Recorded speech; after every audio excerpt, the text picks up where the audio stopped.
Hello दोस्तों, welcome to Sleepy Classes. Sleepy Classes में हम लोग आज एक बहुत ही इम्पॉर्टेंट टॉपिक जो इंडियन पॉलिटी का है वो डिस्कस करने जा रहे हैं, जिसका नाम है पार्लियामेंट। तो चलिए डिस्कस करते हैं हम आज का टॉपिक। देखिए, पार्लियामेंट जो है हमारा एक यूनियन लेजिस्लेचर की बात, जिसको हम लोग बोलते हैं लेजिस्लेटिव ऑर्गन है। इंडिया में लेजिस्लेटिव ऑर्गन होता है लॉ मेकिंग बॉडी है। तो लॉ मेकिंग बॉडी का मतलब है लेजिस्लेटिव ऑर्गन, ठीक है। इसको काफ़ी ज़्यादा सेंट्रल पोजीशन इंडिया में दी गई है और हमारे जो डेमोक्रेटिक जो पॉलिटिकल सिस्टम है इसको सेंट्रल पोजीशन में रखा गया है। अब देखिए, पार्लियामेंट जब मैं वर्ड यूज़ करता हूँ लेजिस्लेटिव ऑर्गन का, किसको स्टेटस है पार्लियामेंट को, तो पार्लियामेंट का मतलब है पार्लियामेंट में कौन कौन आते हैं। पार्लियामेंट में राज्यसभा होता है, लोकसभा है एंड एक प्रेसिडेंट को भी इंक्लूड करते हैं, क्योंकि parliament is a legislative organ, ये तो हमें पता है। लेकिन लॉ कंप्लीट कब बनता है, जब प्रेसिडेंट उसको फाइनल कंसेंट देते हैं या फाइनल मोहर लगती है प्रेसिडेंट के साइन के बाद ही वो बनता है। तो पार्लियामेंट को हम वेस्टमिनिस्टर्स पार्लियामेंट्री फॉर्म ऑफ जो गवर्नमेंट होती है, जैसे कि इंडिया में हमारी है, तो उसको वेस्टमिनिस्टर्स फॉर्म ऑफ गवर्नमेंट भी कहा जाता है। और आर्टिकल 79 टू 122, आर्टिकल 79 से लेके 122 जो कि पार्ट 5 में है कॉन्स्टिट्यूशन ऑफ इंडिया में, इससे डील करता है। किससे ये डील करता है? Part 5 of constitution deals with the organisation, composition, duration. किसका ड्यूरेशन? जो हमारा पार्लियामेंट का ड्यूरेशन है, ऑफिस की प्रिविलेजेस, ठीक है, पावर्स ऑफ द पार्लियामेंट। तो इससे डील करता है आपका पार्ट 5। और हमने प्रीवियस वीडियो में ये चीज़ भी कवर की है कि पार्ट 6 जो है आपका, part 6 basically deals with the state executives, जो हमारा जो यूनिट्स हैं, जो स्टेट्स हैं, उनके एग्जीक्यूटिव से डील करता है। क्लियर है ये चीज़? तो चलिए नेक्स्ट देखते हैं हमारा। देखिए, under the constitution the parliament of India consists of 3, जो हम पहले भी बात कर चुके हैं। एक तो president, council of state Rajya Sabha को कहा जाता है, ठीक है। और फॉर हाउस ऑफ पीपल बोलते हैं लोकसभा को हम बोलते हैं हाउस ऑफ पीपल, ठीक है। तो चलिए नेक्स्ट देखिए, ये इंडिपेंडेंट जो basically between the legislatives and executives. अब देखिए, लेजिस्लेटिव्स बेसिकली कौन से हैं? आपकी राज्यसभा हो गया, लोकसभा हो गया। एग्जीक्यूटिव कौन है? एग्जीक्यूटिव है आपके प्रेसिडेंट, ठीक है। तो एक इसमें क्या होता है कि जो कानून है, कानून को बिल के फॉर्म में इंट्रोड्यूस किया जाता है मेंबर ऑफ पार्लियामेंट या मिनिस्टर्स के द्वारा, राज्यसभा या लोकसभा, किसी में depends upon the nature of the bill.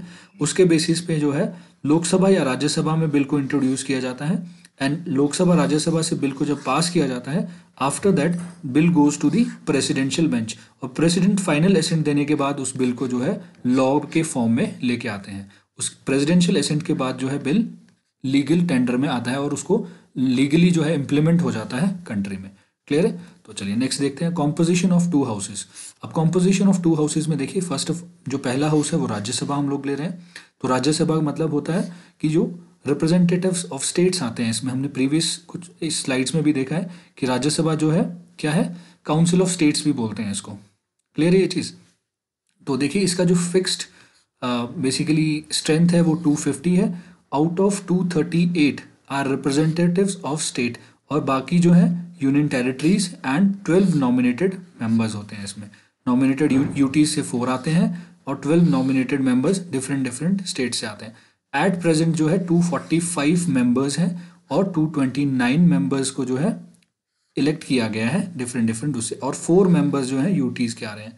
12 members are nominated by the president, ठीक है, ये तो हम बात कर चुके हैं पहले भी। और नेक्स्ट जो इसमें सबसे इंपॉर्टेंट चीज़ है कि 4th schedule of the constitution deals with the allocation of seat. जो राज्यसभा में एलोकेशन ऑफ सीट्स हैं, कितनी सीट्स कहाँ से मिलेगी, वो राज्यसभा की जो एलोकेशन ऑफ सीट्स हैं वो शेड्यूल 4 ऑफ द कॉन्स्टिट्यूशन में मैंशनड है, ठीक है। नेक्स्ट, अब देखिए रिप्रेजेंटेशन ऑफ स्टेट।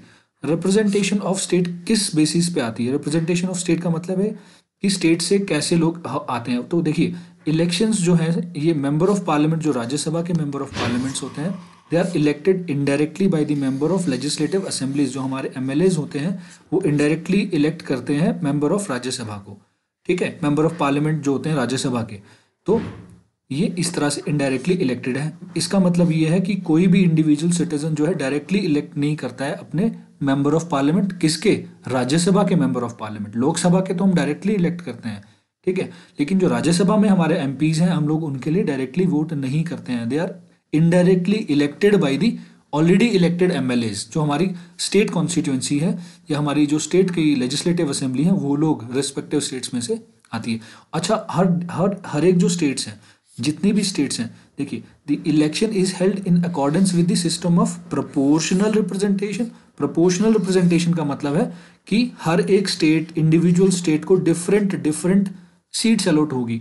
ठीक है, फॉर एग्जाम्पल हिमाचल प्रदेश को राज्यसभा में 3 सीट्स मिली है। उत्तर प्रदेश को बहुत ज़्यादा मिली है as compare to Himachal, Punjab, Haryana या J&K। रीज़न क्या है इसका? क्योंकि हिमाचल की population is very less, UP की पॉपुलेशन बहुत ज़्यादा है, तो उनकी रिप्रेजेंटेशन भी अकॉर्डिंग टू दी पॉपुलेशन की गई है। और सिंगल ट्रांसफरेबल वोट हम देख लेते हैं। देखिए, सिंगल ट्रांसफरेबल वोट का मतलब होता है कि फॉर एग्जांपल ये बैलेट पेपर है, इसमें डिफरेंट डिफरेंट प्रेफरेंसेस वाले लोगों को रखा गया है। तो जो भी इलेक्शन करने वाला, जो भी वोटर होगा बेसिकली, वो अपनी प्रेफरेंस को सीक्वेंस में लिख देगा, first preference, second preference, third preference, fourth preference.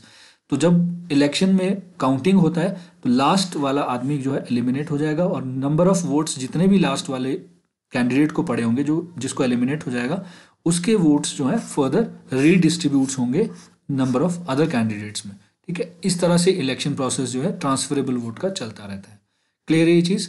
और जो सीट्स हैं they are allotted to the states in the Rajya Sabha on the basis of population, ये हम बात कर चुके हैं ऑलरेडी। अब आती है बात, देखिए, रिप्रेजेंटेशन ऑफ यूनियन टेरिटरीज। अब यूनियन टेरिटरीज का भी एक डिफरेंट टाइप ऑफ, ये भी इलेक्शन सिमिलर है, इनडायरेक्ट इलेक्शन है, बट यहाँ पे कॉन्स्टिट्यूशन में लिखा गया है कि जो इलेक्शन है वो दे आर एक इलेक्टोरल कॉलेज के थ्रू किया जाता है, कॉन्स्टिट्यूटेड फॉर दिस पर्पस। ठीक है, तो चलिए, और ये भी single transferable vote and population के बेसिस पे ही किया जाता है। नेक्स्ट बात करते हैं नॉमिनेटेड मेंबर्स। देखिए, 12 नॉमिनेटेड मेंबर्स होते हैं राज्यसभा में, और वो डिफरेंट फील्ड से आते हैं, जैसे कि art, literature, science and social work.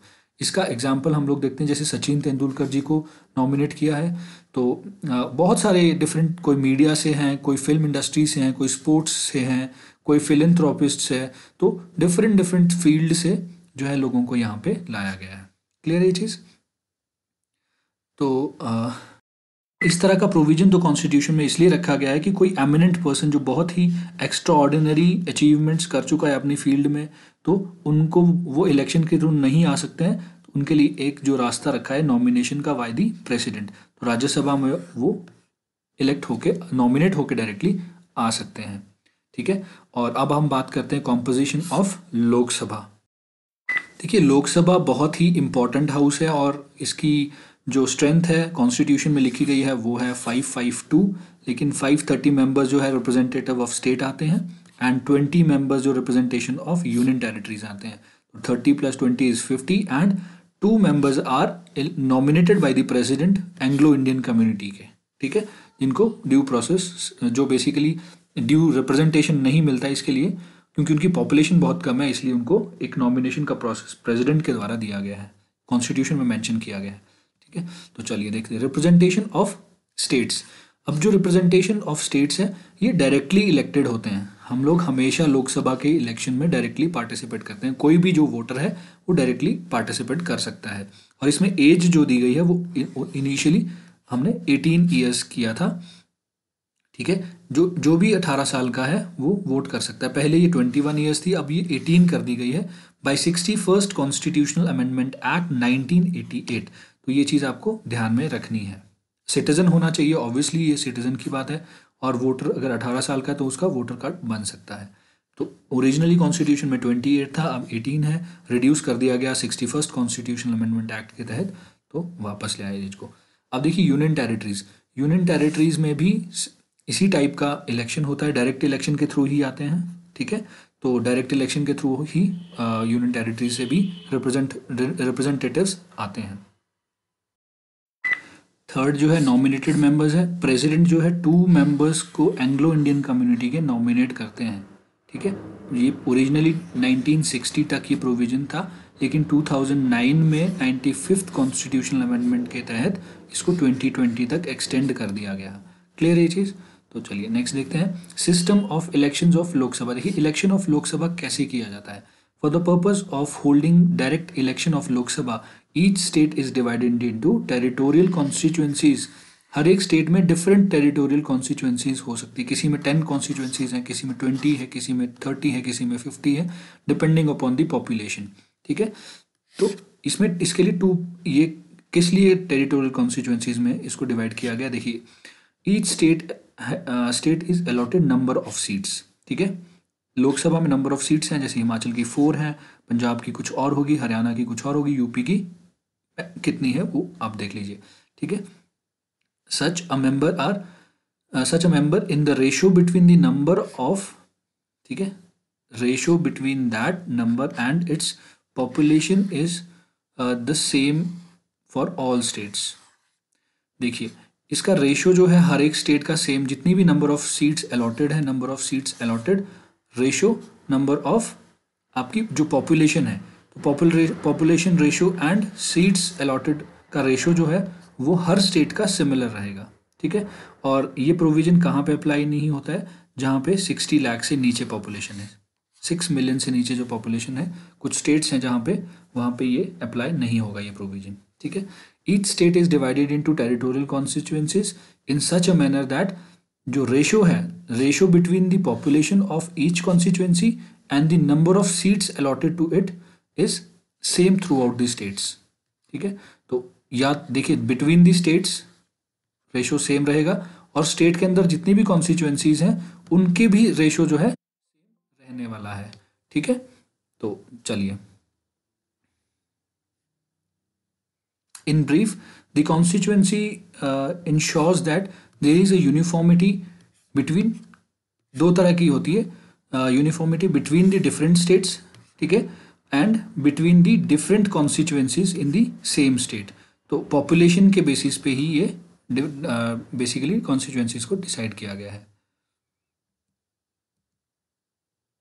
अब बात की जाती है ड्यूरेशन ऑफ 2 हाउसेस।